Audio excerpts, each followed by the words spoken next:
Sa dami ng mga tao sa mundo, bawat isa ay may kinahihiligan.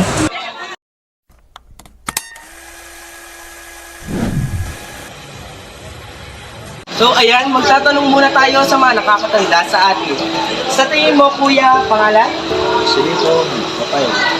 Ano ang mga kinahiligan ng mga kabataan ngayon? Ayos at aral. Para kay Kuya Joselito, ang kahiligan ng mga kabataan ay ang mag-aral.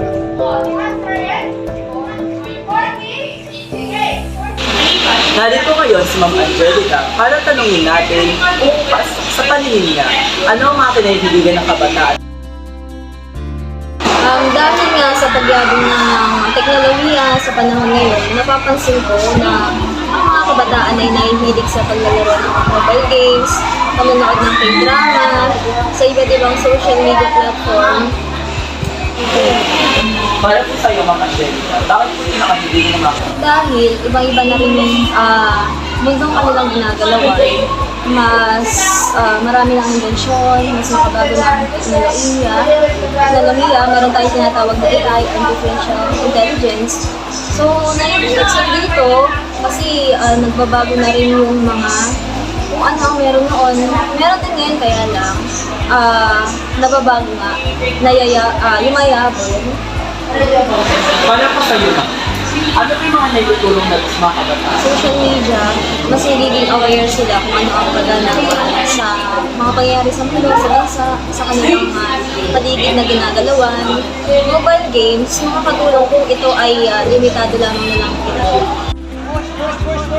Para kay Ma'am Angelica, ang paglalaro ng mobile games at paggamit ng social media ang kinahihiligan ng mga kabataan ngayon. Ako si Louis Jr. para 16 years old.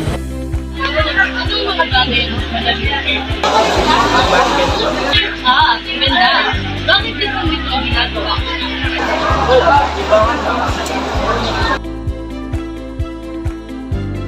Ako po si Stephen Andre Reyes, 15 years old. Ano yung gusto mong ginagawa o kahiligan mo? Mag-alaga ng kalapati. Ilang kalapati mo? 100. Siya, kalibigo. Ilan nga? 10. 10. Ba't gusto mo naman nag-aalaga ng kalapati? Libangan lang. Di ba nga? Ano na itutulong yun sa'yo? Wala. Sumasaya lang. So, kaya ka nag-aalaga ng kalapati para sumaya? Oo. Wala siya. Minsan, ano ginagawa mo sa kalapati? Wala. Kinakain. Hindi pinapakawalan ka kapag nagsawa ka. Hindi. Mga kabataan, ano ang gusto nyo ginagawa? Bilib po namin sila. Bakit nahiligan mo itong pagsasayaw na ito? Kaya nahiligan po namin ang pagsasayaw dahil po nakakapagpababa ito ng timbang. Kaya po gumagawa kami para sa grades. Kahiligan na yung mga bagay na lagi nating ginagawa. Masaya tayo kapag ginagawa natin ito.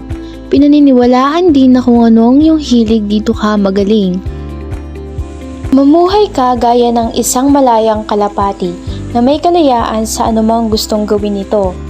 Mabuhay gaya ng isang mananayaw, sumunod ka lang sa tamang step.